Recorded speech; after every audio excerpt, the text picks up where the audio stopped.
Bem, nosso estudo de hoje está na primeira epístola de Pedro, capítulo 5, versículo 2. Apacentai o rebanho de Deus que está entre vós, tendo cuidado dele, não por força, mas espontaneamente, segundo a vontade de Deus, e nem por torpe ganância, mas de ânimo pronto. Emmanuel vem comentar na lição 26 do livro Pão Nosso, Trabalhos Imediatos. Naturalmente, na pauta das possibilidades justas, ninguém deverá negar amparo ou assistência aos companheiros que acenam de longe com solicitações razoáveis. Entretanto, constitui-nos obrigação atender ao ensinamento de Pedro quanto aos nossos trabalhos imediatos. Há criaturas que se entregam gostosamente à volúpia da inquietação por acontecimentos nefastos planejados pela mente enfermiça dos outros e que provavelmente nunca sobrevirão. Perdem longo tempo receitando fórmulas de ação, desferindo lamentos inúteis. A lavoura alheia às ocorrências futuras para serem examinadas exigem sempre grandes qualidades de ponderação.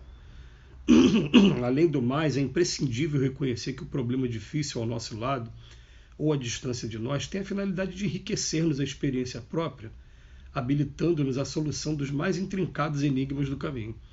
Eis a razão pela qual a nota de Simão Pedro é profunda e oportuna para todos os tempos e situações. Atendamos aos imperativos do serviço divino que se localiza em nossa paisagem individual, não através de constrangimento, mas pela boa vontade espontânea, fugindo cada vez mais aos nossos interesses particularistas e de ânimo firme e pronto para servir ao bem tanto quanto nos seja possível. Às vezes é razoável preocupar-se, o homem, com a situação mundial, com a regeneração das coletividades, com as posições e responsabilidades do outro, mas não é justo esquecermos daquele rebanho de Deus que está entre nós. O estudo de hoje traz uma reflexão profunda para a gente, porque é natural, né? Muita gente queria abraçar o mundo e às vezes esquecer, vacilar um pouquinho com aquele trabalho que compete a gente de maneira mais direta. No primeiro momento ele vem falar para a gente, né? Vai ter um monte de gente, um monte de mente, ele usa mente enfermiça, esse termo, né? Que fica planejando acontecimentos nefastos e entrando só em situações complicadas da vida. Isso vai acontecer o tempo todo, perdem longo tempo, né? E o que acontece? A gente às vezes fica planejando querer fazer um monte de coisa, acaba não fazendo coisa nenhuma, acaba não se dedicando a coisa nenhuma. E ele vem chamar a atenção para a gente que a gente tem que começar a olhar para o que está mais próximo da gente, mais perto da gente, aquilo que está mais ao nosso alcance. E a gente pode até lembrar que o que está mais próximo da gente normalmente são os nossos familiares. Em segundo lugar, os que estão mais próximos normalmente são os nossos vizinhos, os que moram próximo da gente, aqueles que trabalham com a gente, que estão tendo relacionamento com a gente dentro do ambiente social de trabalho, profissional e também do ambiente religioso. Esses são os mais próximos da gente. E é nesse meio que a gente tem que procurar fazer a nossa tarefa e procurar se dedicar a essa tarefa. Então ele bota para a gente aqui, né? Atendamos aos imperativos do serviço divino que se localiza em nossa paisagem individual. Mas ele fala para a gente assim, não através de constrangimento, né? Tem que ser uma coisa feita com boa vontade. E para que aconteça com boa vontade, a gente está sempre recomendando. Vamos tentar fazer aquilo que a gente gosta de fazer, aquilo que a gente tem afinidade para poder fazer. Então, eu me lembro que na minha instituição religiosa, eu nunca tive o menor constrangimento de receber alguns convites e falar, não, isso eu não quero fazer não, porque isso eu não tenho afinidade nenhuma para fazer.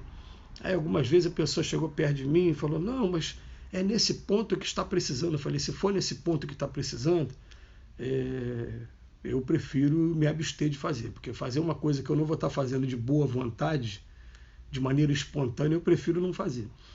Eu me lembro até numa situação interessante que uma dessas companheiras, que ela é muito, muito guerreira nesse ponto, né, ela pede doações, faz eventos, ela consegue realmente, né, tá o tempo todo ajudando no pagamento das despesas da casa, que toda instituição religiosa tem despesa material para pagar, né? Aí uma vez ela falou para mim assim, poxa, eu pedi para mim, eu não consigo pedir, mas pedir para a casa, pedir para o nosso trabalho,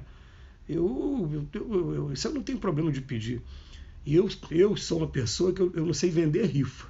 Às vezes a pessoa me passa 10 rifas, eu compro as 10 rifas, eu não sei vender rifa.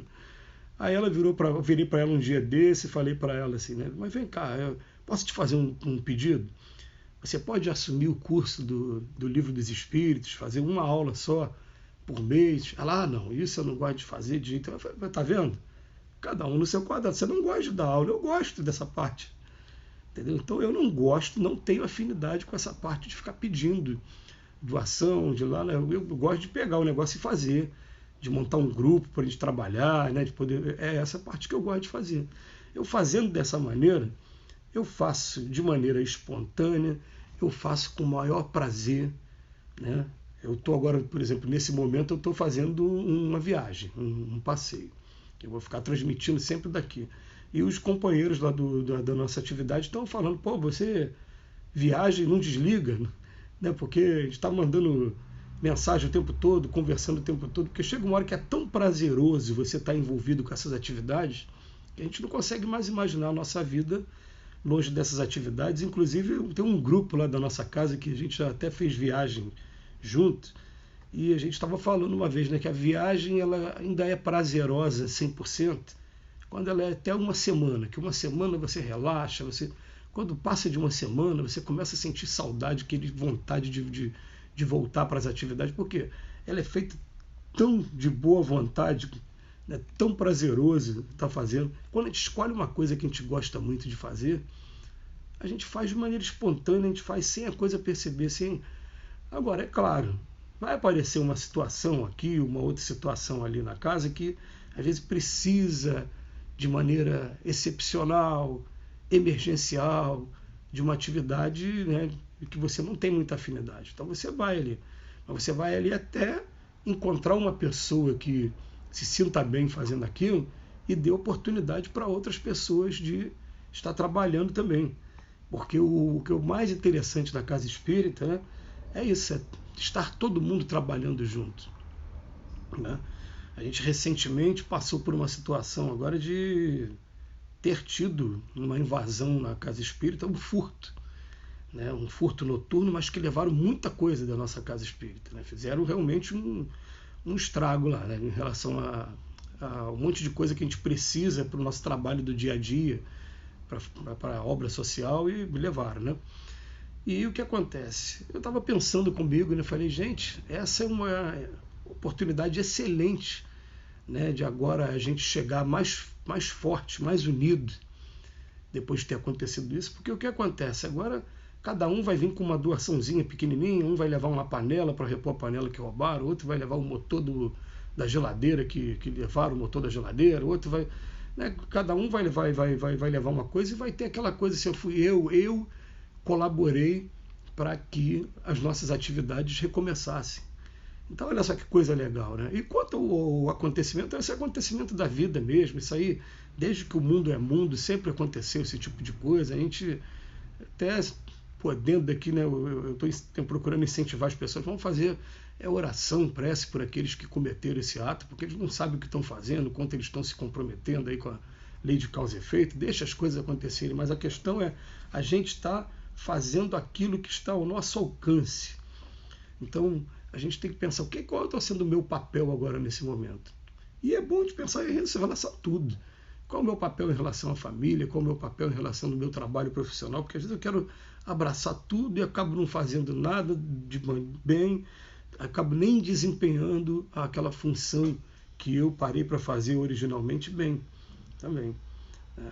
Ele bota aqui para a gente, ó, além do mais, é imprescindível reconhecer que o problema difícil ao nosso lado ou à distância de nós, ele tem a finalidade de enriquecer-nos a experiência própria, habilitando a solução dos mais intrincados enigmas do caminho. Quer dizer, que esses desafios vão aparecendo pequenininho para nos preparar para daqui a pouco uma situação maior. Então, a maneira como a gente age no pequeno, daqui a pouco a gente está superando os grandes problemas também. Agora, se a gente abre oportunidade, joga fora a oportunidade de estar resolvendo os problemas pequenos, o que acontece? A gente realmente está jogando fora as oportunidades que Deus está nos dando de aprendizado. Então, a gente não pode esquecer daquele rebanho de Deus que está entre nós, segundo a lição de Emmanuel, e também de Pedro. Que Jesus nos abençoe hoje e sempre, A gente agradece a Emmanuel por mais um dia de reflexão.